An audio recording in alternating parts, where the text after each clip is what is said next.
Assalamualaikum warahmatullahi wabarakatuh. Alhamdulillahirabbil alamin wa bihi nasta'in ala umuri dunya waddin wassalatu wassalamu ala asyrafil anbiya'i wal mursalin wa ala alihi wa sahbihi ajmain amma ba'd. Rabbi shrah li sadri wa yassir li amri wahlul 'uqdatam min lisani yafqahu qawli. Amin amin ya rabbal alamin. Hari ini teman-teman semua kita membahas mengenai sujud ya. Sujudku bukti taatku kepada Allah Subhanahu wa taala. Membicarakan mengenai sujud, teman-teman semua, sujud ini kan sebagai bentuk pasrah kita ya kepada Allah Subhanahu wa taala, sebagai bentuk penghambaan kita kepada Allah Subhanahu wa taala. Ketika kita bersujud, sebenarnya ini adalah posisi yang dinilai paling ideal dalam menunjukkan atau membuktikan ketundukan, kepasrahan, kepatuhan kita secara total kepada Allah Subhanahu wa taala. Sebelum mau bahas mengenai sujud dan bagaimana sujud itu bisa mempengaruhi kehidupan kita, sebagai mukaddimah, sebagai awalan, seperti yang teman-teman tahu, sujud itu ada apa aja sih yang kita kenal? Kita kenal teman-teman semua sujud ya, ada yang dinamakan sebagai sujud syahwi ya, atau sujud syukur, atau sujud tilawah. Nah, ini dalam kehidupan kita ya, ada macam-macam sujud yang Uma akan bahas pada hari ini. Sujud sahwi ya, sujud sahwi. Kemudian tadi mau katakan apa? Sujud sahwi, kemudian ada sujud syukur dan juga ada sujud tilawah. Sebentar. Uma akan bahas sebentar sujud-sujud itu yang sudah pernah teman-teman lakukan dalam kehidupan ini. Kapan sih kita melakukan sujud sahwi? Kapan kita melakukan sujud syukur? Kapan kita melakukan sujud tilawah? Dan ternyata sujud itu tidak hanya ketika sujud sahwi, sujud syukur, dan sujud tilawah. Tidak hanya sujud itu ketika dalam keadaan yang bahagia seperti sujud syukur, tapi ketika dalam keadaan sedih sekalipun kita juga bersujud kan. Ketika kita dalam keadaan apapun dan dimanapun kita bisa bersujud kepada Allah Subhanahu wa taala. Baik, kita bahas satu persatu secara singkat teman-teman semua. Tadi Uma sempat menyebutkan sujud sahwi ya, sujud sahwi. Sujud sahwi ini apa sih teman-teman semua? Seperti yang teman-teman tahu, kalau teman-teman keliru dalam sholat, ini rokaatnya keberapa gitu ya, teman-teman itu disunnahkan dalam mengerjakan sujud sahwi sebanyak 2 kali. Ini sekedar mukaddimah, teman-teman sudah tahu ini, cuman Uma ulang kembali. Sujud yang kita kenal tuh ada 3, ada sujud sahwi, sujud syukur, dan sujud tilawah. Uma bahas sedikit saja mengenai sujud sahwi. Misalnya, sujud sahwi ini disunnahkan mengerjakan sujud sahwi sebanyak 2 kali. Ya, kemudian teman-teman mengucapkan salam 2 kali pula ke kanan dan ke kiri, ya kan? Nah, Uma bacakan dulu hadis riwayat Muslim. Rasulullah Shallallahu Alaihi Wasallam bersabda, "Aku ini manusia biasa," kata Rasulullah. "Sebagaimana kalian, aku juga lupa.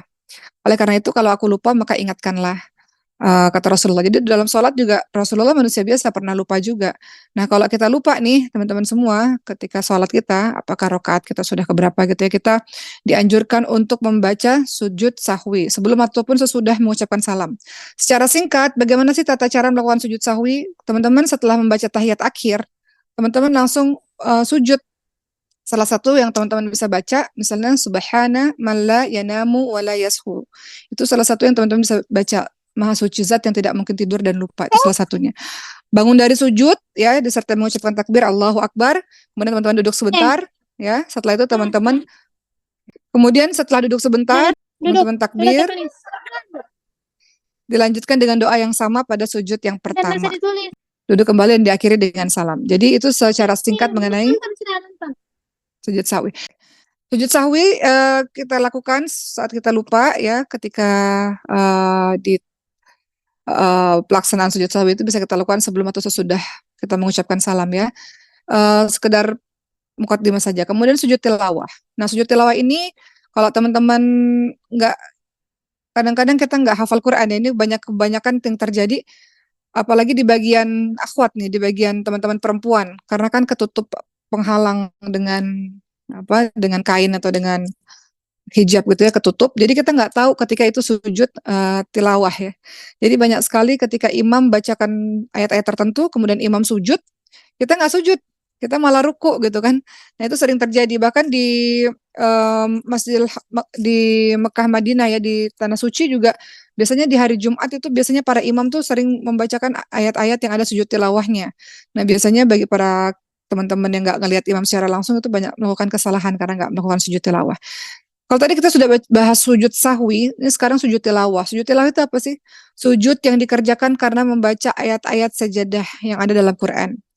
Sujud tilawah itu kapan? Tidak hanya dalam sholat, tapi juga di luar sholat. Uma ingat ketika lagi baca Quran gitu ya, atau lagi setoran Quran sama guru gitu. Nah, biasanya kalau kita ketemu ayat-ayat sajadah ini, maka kita akan atau disunahkan untuk melakukan sujud tilawah. Nah, sujud tilawah ini hukumnya apa? Sunnah, sama juga sunnah. Sujud tilawah bagi yang membaca atau mendengarkan ayat-ayat sajadah dari Quran, biasanya kalau di Quran-Quran tertentu itu ada gambar sajadahnya gitu ya. Maka disunahkan untuk melakukan sujud tilawah.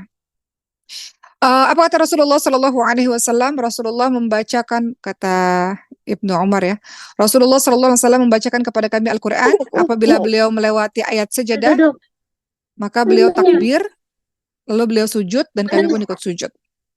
Jadi di dalam Quran tuh kalau teman-teman konsentrasi baca Quran itu ada 15 ayat sajadah.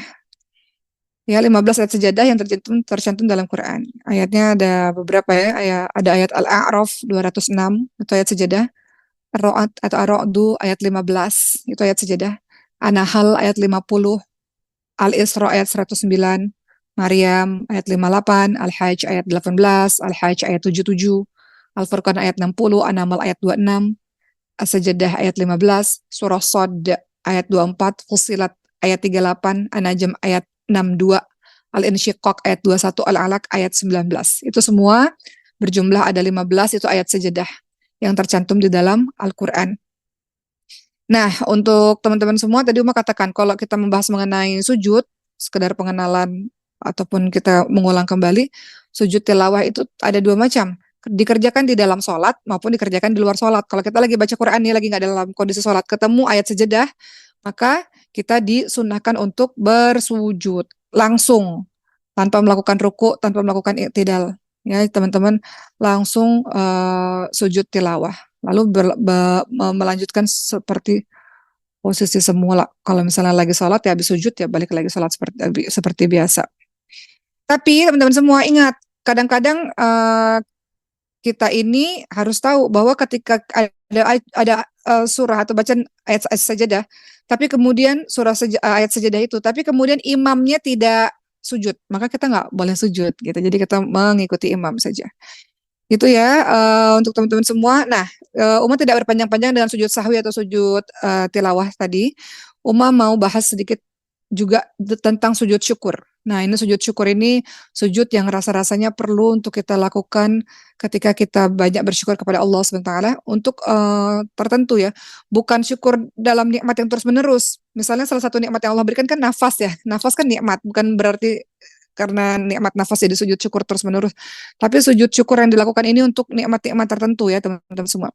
Kita lihat Rasulullah Shallallahu Alaihi Wasallam ketika beliau mendapatkan hal-hal yang menggembirakan, ya hal-hal yang nikmat yang luar biasa, biasanya Rasulullah Shallallahu Alaihi Wasallam tersungkur dan langsung bersujud kepada Allah Subhanahu Wa Taala. Ya, jadi ada banyak sekali hadis yang menerangkan perkara ini. Suatu ketika Rasulullah Shallallahu Alaihi Wasallam bersabda dan menyampaikan kepada para sahabatnya, sesungguhnya Jibril alaihissalam baru saja datang mendatangiku, mengabariku, dan memberikan kabar gembira. Jibril berkata, Allah berfirman, siapa yang bersalawat untukmu ya Rasul, maka Allah akan memberikan salawat dan ampunan untuknya. Ya, mau ulang lagi ya. Jadi ini dari Abdurrahman bin Auf ya. Ia berkata Nabi Muhammad SAW pernah sujud yang sangat panjang, kemudian beliau mengangkat kepalanya, kemudian Rasulullah bersabda, sesungguhnya Jibril alaihi salam baru saja mendatangiku lalu memberikan kabar kepadaku. Jibril berkata, Allah berfirman, siapa yang bersalawat untukmu ya Rasulullah, maka Allah akan memberikan salawat ampunan untuknya. Siapa yang memberikan salam kepadamu, maka Allah akan mengucapkan salam untuknya. Ketika itu aku lantas sujud kepada Allah sebagai tanda syukur.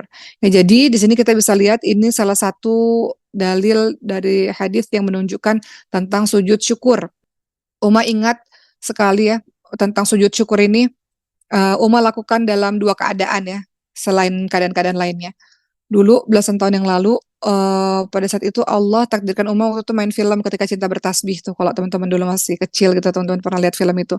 Itu di stasiun televisi. Terus Uma nggak pernah nyangka bahwa Allah tiba-tiba pilih Uma jadi peran utama dan beberapa teman jadi peran utama juga, dan secara otomatis, masya Allah, alhamdulillah, ketika Allah umumkan itu secara otomatis tanpa komando, tanpa perintah, tanpa tanpa direncanakan, ternyata yang sujud syukur nggak cuma Umah. Jadi semua orang yang ikut audisi itu yang dinyatakan lolos dalam audisi itu di stasiun televisi kita semua sujud syukur gitu. Jadi Uma juga ngelihat Masya Allah ya teman-teman Uma yang kanan kiri ini juga bersyukur kepada Allah atas nikmat yang Allah berikan.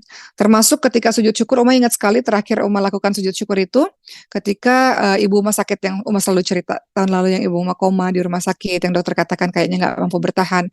Tiba-tiba Ibu Uma sehat, dokter-dokter di rumah sakit mengatakan di rumah sakit, di ruang ICU, kata dokter kamu sujud syukur kepada Allah Subhanahu wa taala. Jadi di ruang ICU itu pula Uma melakukan sujud syukur. Nah, jadi sujud syukur itu bisa dalam keadaan di mana pada saat Allah Subhanahu wa taala memberikan kabar gembira untuk kita, gitu ya, teman-teman semua ya. Lalu mau bacakan lagi dalam hadis riwayat Al-Baihaqi, salah satunya ya. Disebutkan Nabi Muhammad SAW pernah mengutus Ali ke Yaman. Lalu disebutkan hadis lengkapnya, Ali menuliskan surat kepada Rasulullah SAW yang berisikan keislaman penduduk Yaman. Maka ketika Rasulullah SAW membaca surat tersebut, maka Rasul tersungkur untuk bersujud. Begitu pula dalam hadis yang lain, hadis Ka'ab bin Malik bersyukur ketika Allah Subhanahu wa taala menerima kabar gembira, ketika menerima kabar gembira bahwa Allah menerima taubat Ka'ab bin Malik. Ya, seperti yang teman-teman tahu, Ka'ab bin Malik ini dihukum oleh Allah, nggak boleh orang-orang bicara padanya, ya, dikarenakan nggak ikut dalam sebuah perang.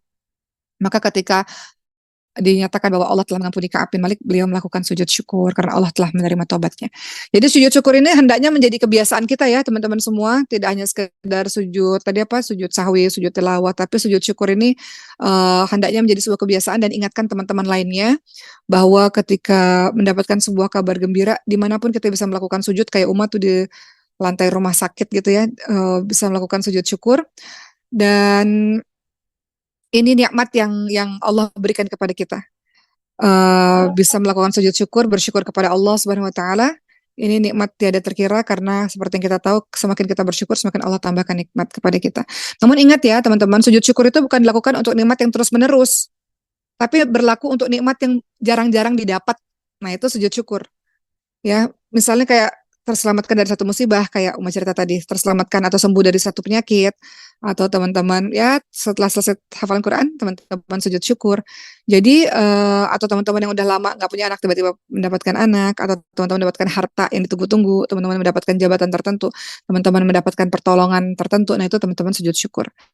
Sujud syukur bukan dilakukan untuk nikmat yang terus-menerus. Maksudnya apa? Yang tadi, nikmat terus-menerus itu contohnya seperti kita bisa hidup dengan bernafas dengan enak, itu bukan yang kayak gitu. Tapi nikmat yang didapatkan yang jarang-jarang ya.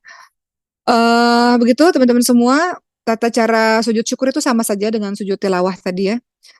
Ketika sujud, memang sebenarnya tidak diharuskan dalam keadaan suci, enggak. Karena kita bukan dalam keadaan sholat. Ya kalau bisa suci alhamdulillah, kalau nggak bisa juga nggak ada masalah. Begitu ya teman-teman semua, dan dilakukan dalam sekali sujud. Jadi sujud syukur tidak disyaratkan untuk bersuci. Itu menurut pendapat dalam beberapa ulama. Ya. Dan juga tidak disyaratkan untuk menghadap ke kiblat. Jadi kadang-kadang kita mau sujud syukur tapi nggak tahu kiblatnya kemana, teman-teman bisa melakukan sujud syukur. Karena tidak disyaratkan menghadap kiblat dan tidak disyaratkan untuk bersuci. Ya, tapi kalau tahu kiblat dan bisa bersuci, nah itu disunnahkan. Begitu teman-teman semua. Baik, teman-teman yang dirahmati oleh Allah Subhanahu Wa Taala, sedikit lagi mau juga ingin menyampaikan hati-hati juga dalam bersujud. Kadang-kadang kita ini puluhan tahun sholat, bahkan di zaman Rasul ada orang yang puluhan tahun sholat kan, tapi sholatnya nggak diterima oleh Allah Subhanahu Wa Taala karena nggak sempurna dalam gerakannya. Termasuk sujud. Sujud ini hati-hati, karena Rasulullah SAW ingatkan kalau sujud ini betul-betul 7 anggota badan itu kena ke tanah ya, kena ke lantai. Apa aja dahi, pastikan dahi. Makanya kan teman-teman laki-laki pakai peci kan, pakai dahi, termasuk juga hidung. Ini kena ini ke sejadah kita nih. Ya, kemudian apalagi? Kemudian telapak tangan kanan, tangan kiri, ya. Kemudian lutut kanan kiri, ya. Ujung kaki kanan, kaki kiri, gitu. Nah, yang paling sering itu orang sujud nggak kena ini nih, nggak kena hidung. Kalau tangan dan kaki pasti biasanya kena kan.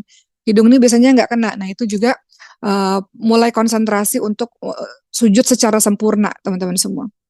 Ya. Karena itu sabda dari Rasulullah SAW dalam hadis riwayat Bukhari Muslim, aku diperintahkan bersujud dengan 7 bagian anggota tubuh, kata Rasulullah SAW, yaitu dahi termasuk hidung, telapak tangan kiri, lutut kanan kiri, dan ujung kaki kanan kiri. Nah itu yang teman-teman mulai sempurna lagi dalam gerakan-gerakan sholatnya. Baik, teman-teman, sekarang saatnya Uma ingin ingin sekedar merenung bersama-sama dengan kita semua. Ketika kita sujud, teman-teman membaca Subhana Rabbiyal A'la, ya kan? Ketika teman-teman sujud, teman-teman mengatakan Subhana Rabbiyal A'la, atau sebagian mengatakan Subhana Rabbiyal A'la bihamdi. Artinya apa? Maha suci Rabbku yang maha tinggi. Ketika kita sujud, bayangkan, Umas selalu katakan, ketika kita sujud dalam keadaan yang paling rendah, kepala yang mulia ini direndahkan serendah-rendahnya, justru dalam keadaan paling rendah kita mengatakan Subhana Rabbil A'la bihamdi. Segala maha suci Rabbku yang maha tinggi dan pujian untuknya. Dibacanya 3 kali. Artinya apa? Artinya dalam sujud itu sebenarnya secara gerakan dan secara ucapan kita mengakui bahwa kita sangat hina dan rendah di hadapan Allah yang maha tinggi. Makanya kenapa disunahkan perbanyak sujud, artinya perbanyak sholat. Karena dalam salah satu gerakan sholat itu sujud, badan kita dan ucapan kita menunjukkan kerendahan kita, kehinaan kita di hadapan Allah yang maha tinggi. Makanya kata-katanya Subhana Rabbiyal A'la bihamdi. Maha suci Rabbku yang maha tinggi. Pada saat kita memposisikan diri begitu rendah. Dan pujian untuk Allah Subhanahu wa ta'ala. Termasuk ketika sujud, teman-teman itu bisa memperbanyak baca Subhanakallahumma Rabbana bihamdika Allahumma firli. Jadi ketika teman-teman sujud, teman-teman bisa juga memperbanyak doa Allahumma firli. Maha suci engkau ya Allah, Rabb kami, pujian untukmu ya Allah, dan ampuni aku. Rabb firli, itu teman-teman juga baca dalam keadaan sujud. Itu hadis riwayat Bukhari Muslim. Atau bacaan sujud yang lainnya, teman-teman bisa baca Subuhun Quddus Rabbul Malaikati Warruh, itu juga bisa dibaca. Hadis riwayat Muslim. Maha suci, maha kudus, Rabbnya para malaikat ruh, yaitu Jibril alaihissalam. Begitu ya teman-teman semua, jadi secara gerakan dan secara tubuh, kita mengakui kita rendah, kita hina, kita nggak punya apa-apa, kita bukan siapa-siapa, dan kita berhadapan dengan Allah yang maha tinggi, yang maha besar, yang berhak melakukan apapun dalam kehidupan kita. Kita cuma hamba yang tugasnya adalah melaksanakan apapun yang sudah Allah takdirkan kepada kita. Makanya kalau orang banyak sujud, dia dekat dengan karakter yang tawadhu, rendah hati di hadapan Allah Subhanahu wa ta'ala. Rendah hati di hadapan Tuhannya, di hadapan Rabbnya, mengakui dengan gerakan tubuh dan lisannya, dia bukan siapa-siapa. Dia nggak berdaya apa-apa atas pertolongan Allah Subhanahu wa ta'ala. Teman-teman semua, dari Abdurrahman bin Auf, ia berkata Nabi Muhammad SAW, ya, pernah sujud dengan sujud yang sangat panjang sekali, tadi Mas sampaikan kan. Sujud itu sebenarnya teman-teman semua, ya, dalam kehidupan kita ada sujud di mana kita begitu khusyuk sehingga kita melakukan sujud yang panjang sekali. Tadi doa-doanya teman-teman sudah sampaikan ya, walaupun bisa doa-doa lain, tapi ingat doa-doa yang dari Al-Qur'an dengan bahasa Arab kalau teman-teman mau tambah doa-doa lainnya. Karena waktu terdekat kita bersama dengan Allah SWT adalah ketika kita sujud. Sujud itu apa teman-teman semua? Itu gerakan yang menyimpan keajaiban yang luar biasa bagi para pelakunya. Karena ketika kita sujud, itu seperti kita membangkitkan ruh baru ya untuk kehidupan. Dan orang-orang yang paham tentang sujud, mereka tidak akan pernah bosan dalam bersujud kepada Allah SWT. Kenapa? Karena ada begitu banyak keajaiban yang dianugerahkan untuknya di dunia dan di akhirat ketika dia berbanyak sujud. Ya, begitu ya teman-teman semua. Karena salah satu doa yang mustajab atau keadaan kita paling dekat dengan Allah Subhanahu wa taala adalah pada saat sujud. Pada saat sujud, sedekat-dekatnya jarak antara seorang hamba dengan Tuhannya adalah ketika hamba tersebut dalam kondisi sujud di atas tanah. Maka perbanyaklah doa dalam keadaan sujud. Jadi kalau kita mencintai seseorang, kita kan ingin selalu berdekatan dengannya kan. Lebih dekat tuh lebih luar biasa. Begitu pula ketika kita mengatakan kita mencintai Allah, keadaan terdekat kita dengan Tuhan kita adalah ketika kita dalam keadaan sujud. Oleh karena itu, perbanyaklah berdoa dalam posisi sujud. Perbanyak berdoa dalam posisi sujud, teman-teman semua. Doanya kapan? Aturan berdoa ketika sujud kapan? Teman-teman berdoa ketika sujud setelah membaca bacaan sholat, bacaan sujud. Bacaan sujud kan tadi Subhana Rabbil A'la. Jadi teman-teman baca itu dulu ketika dalam sholat misalnya, Subhana Rabbil A'la. Kemudian teman-teman bisa berdoa, berdoa dengan doa yang berasal dari Quran tentunya, ya. Berdoa dengan bahasa Arab, berdoa dengan doa yang telah disebutkan dalam Quran. Perbanyak doa-doa itu, hafalkan doa-doa yang telah Allah ajarkan di dalam Al-Quran. Maka wajar kalau doa-doa teman-teman banyak dikabulkan oleh Allah Subhanahu wa taala. Kenapa? Karena karena teman-teman membaca doanya itu pada saat teman-teman melaksanakan sholat. Teman-teman lihat surah Al-Alaq ayat 19. Apa kata Allah? Sujudlah serta dekatkanlah diri kamu kepada Tuhanmu. Artinya ini sebagai dalil yang membuktikan engkau dalam keadaan yang sangat dekat kepada Allah. Dalam keadaan engkau sangat dekat, maka Allah akan mendengarkan doamu. Ibarat teman-teman semua, kalau kita analogikan, kita kalau ngomong sama orang dalam keadaan jauh, mungkin dia nggak dengar. Tapi kalau dalam keadaan yang dekat, sangat dekat posisi kita, dia akan dengar. Karena kita minta khusus gitu ya. Maka orang tersebut dengar. Sama ketika kita dalam keadaan sujud, jangan cepat-cepat bangun. Apalagi kalau sholat sendiri. Kalau sholat bersama imam, kita ikutin imam. Dalam keadaan sholat sendiri, jangan cepat-cepat bangun, berbanyak sujud. Omong mau cerita sama teman-teman semua, ketika kemarin pergi haji, itu orang tuh lama sujud, terutama di Raudhah. Raudhah itu kan tempat mustajabnya doa ya, teman-teman semua bayangin. Teman-teman mudah-mudahan insya Allah bisa berangkat haji dan umroh. Salah satu kalau kita mau berdoa, mau doa kita dikabulkan, kita lihat kan tempat mustajab, waktu mustajab, keadaan mustajab ya kan. Teman-teman bayangin di Raudhah, Raudhah itu adalah taman surga yang terletak di antara makamnya Rasulullah dan mimbarnya Rasulullah. Itu orang berebut datang ke sana di Masjid Nabawi. Ketika mereka sholat, mereka sujud, yang mau perhatiin sujudnya lama banget. Pertama, kenapa? Pertama, mereka ba'da haji. Ba'da haji itu keadaan terbaik karena doa-doa dikabulkan, mereka bersih daripada dosa.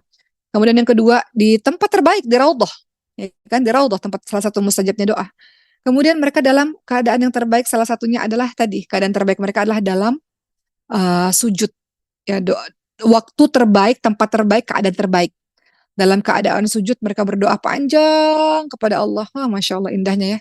Ketika kita berdoa kepada Allah dalam tangisan kita dengan sujud kita, Masya Allah. Jadi sejadah itu basah dengan air mata kita tuh nikmat yang nggak semua orang punya teman-teman semua. Jadi kalau teman-teman hatinya lembut itu mudah menangis.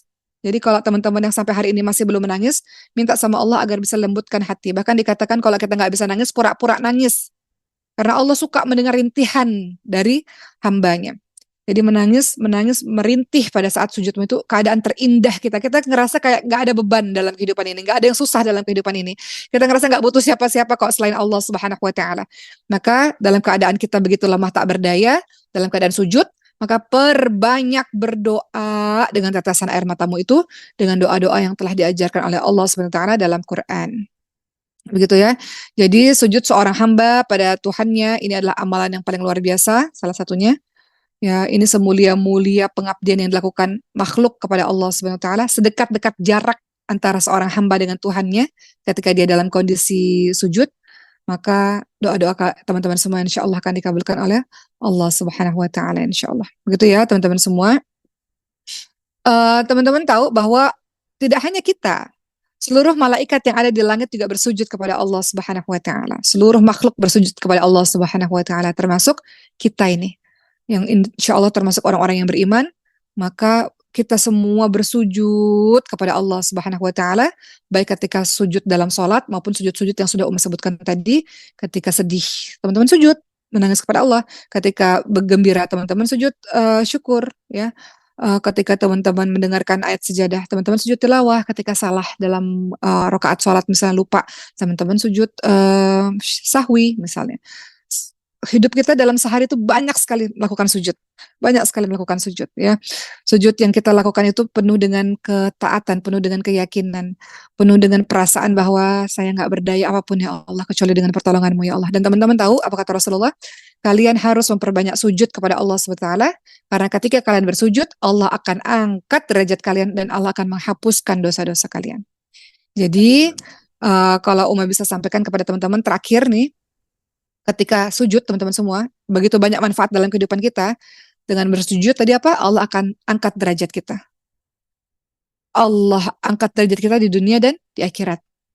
Di dunia bagaimana caranya? Allah berikan kehidupan yang sakinah kepada kita, kehidupan yang tentram kepada kita. Allah kabulkan doa-doa kita. Itu dampak dari kita banyak bersujud kepada Allah Subhanahu wa taala. Sedangkan derajat di akhirat bagaimana caranya? Hanya Allah yang mengetahui. Bagaimana Allah angkat derajat kita di akhirat dengan memperbanyak sujud. Kemudian Apalagi sih manfaat sujud? Tadi kita juga sudah bahas bahwa sujud itu akan menghapuskan satu dosa. Dengan bersujud kepada Allah, kan kita tiap hari buat dosa kan teman-teman semua, tiap hari kita buat dosa. Maka dengan banyak sujud kepada Allah, maka Allah mengampuni dosa-dosa kita, baik dosanya dilakukan sengaja maupun tidak disengaja. Perbuatan dosa itu kita nggak pernah tahu, ya kecuali di yaumul hisab nanti teman-teman semua. Oleh karena itu banyak sujud kepada Allah, sebanyak-banyaknya. Nggak perlu kita hitung berapa kali kita sujud, ketika ada waktu luang, bersujudlah kepada Allah Subhanahu wa taala. Kan diminta untuk memperbanyak sujud, artinya apa? Memperbanyak sholat sebetulnya, teman-teman semua. Memperbanyak sholat-sholat sunnah. Dan ajaibnya, sujud ini tidak hanya diteliti dalam urusan agama ya, tapi kalau sujud dari urusan kesehatan juga kan dibahas juga teman-teman semua.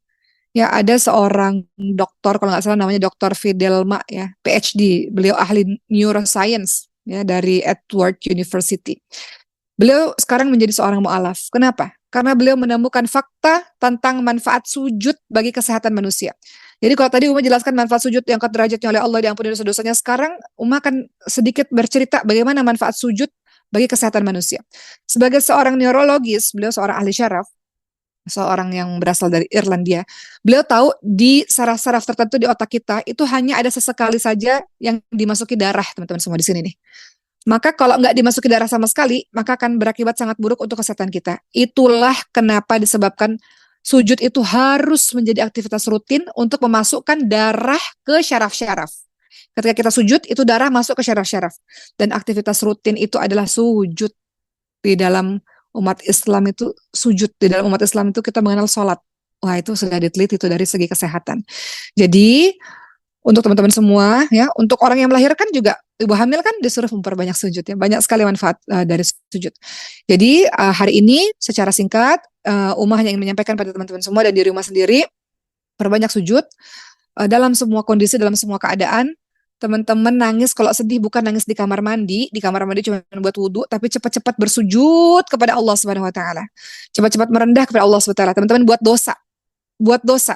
Teman-teman merasa kotor, merasa jauh daripada Allah Subhanahu wa taala. Teman-teman ambil air wudhu, teman-teman sujud kepada Allah dengan tangisan teman-teman semua.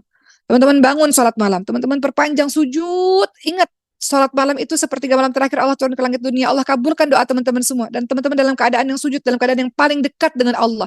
Ucapkan semua doa dan permohonan kepada Allah Subhanahu wa taala ketika teman-teman sujud. Berlama-lama dalam sujud teman-teman semua. Terakhir sekali mau cerita, satu hal yang buat Uma iri sekali. Masya Allah, kemarin Uma haji, itu ada seorang laki-laki teman-teman semua. Laki-laki di depan Ka'bah. Itu sujudnya lama sekali. Uma udah sholat berapa rakaat, dia masih sujud, nggak bangun-bangun dari sujudnya. Dengan bahu yang bergetar dia menangis kepada Allah Subhanahu wa taala. Uma iri sekali melihat begitu nikmatnya dia bersujud kepada Tuhannya dalam keadaan dekat dengan kekasihnya.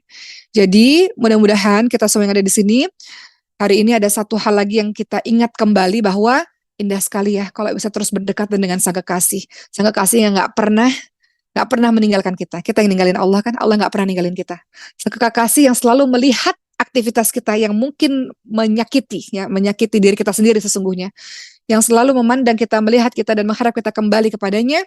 Minta kepada Allah di hari Jumat ini, teman-teman semua, di hari Jumat ini, bagi siapapun yang merasa jauh daripada Allah Subhanahu wa taala, bagi siapapun yang merasa kotor akan perbuatan dosa-dosa yang dilakukan sejauh ini hari Jumat, hari yang penuh berkah, hari rayanya umat Islam di hari Jumat ini. Maka ini adalah momentum untuk kembali memperbanyak sujud dengan khusyuk, dengan tetesan air mata kepada Allah Subhanahu wa taala. Minta kepada Allah untuk Allah kembalikan kita dekat lagi kepada Allah dan merasakan nikmat iman, nikmat Islam, nikmat ibadah berlama-lama kepada Allah Subhanahu wa taala insyaallah. Begitu ya teman-teman semua. Mudah-mudahan semuanya di sini menjadi ahli sujud ya. Orang-orang yang tentram, tenang kehidupannya karena banyak sujud kepada Allah, nggak khawatir terhadap dunia ini karena banyak sujud kepada Allah Subhanahu wa taala. Insyaallah. Ingat tadi membahas sujud sahwi, sujud tilawah, sujud syukur, dan pastikan ketika kita sujud, teman-teman pastikan dalam keadaan yang begitu merendahkan diri kepada Allah Subhanahu wa taala, dan perbanyak mengucapkan subhana rabbil a'la, mengakui bahwa Allah yang maha tinggi dan kita bukan siapa-siapa. Begitu, sekian dari Uma. Selamat menjalankan hari Jumat, semoga berkah teman-teman semua, dan semoga Allah ampuni dosa-dosa kita hari Jumat. Semoga ini menjadi pembersihan dosa buat kita.